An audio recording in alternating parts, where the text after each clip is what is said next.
Interview 1. Welcome to Community Spotlight. Today, we're speaking with Anna, a university student who spends her weekends volunteering at a local animal shelter. Anna, thank you for joining us. It's my pleasure. So, Anna, what inspired you to start volunteering at the shelter?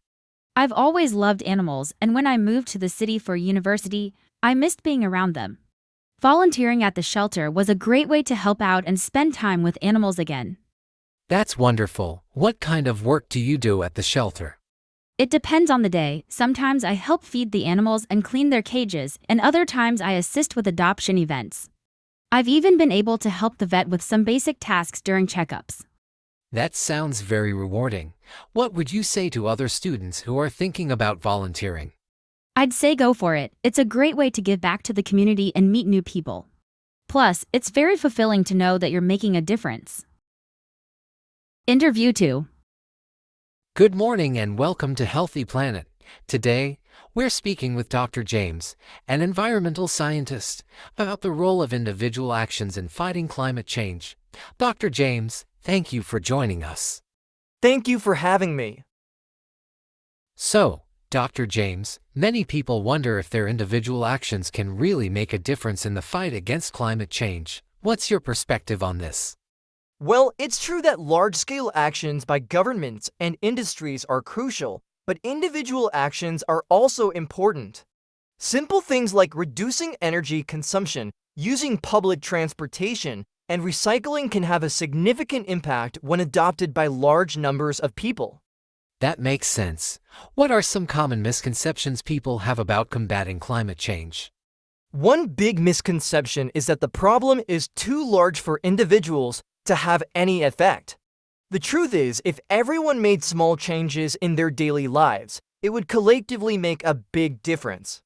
What advice would you give to people who want to reduce their carbon footprint?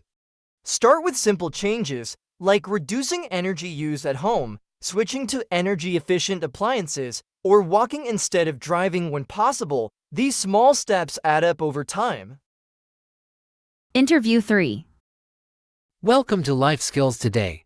We're talking to John, a financial advisor, about budgeting for young professionals.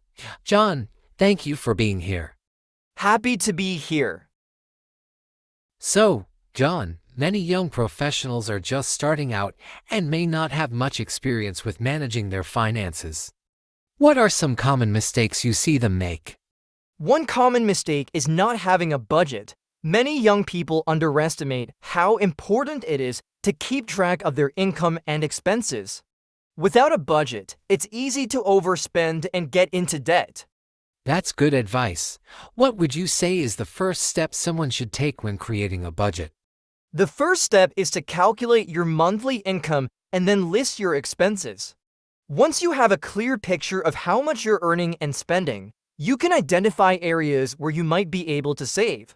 What advice would you give to someone who's trying to save money but doesn't know where to start? Start small. Try cutting back on unnecessary expenses, like eating out or buying coffee every day. Even small changes can make a big difference over time.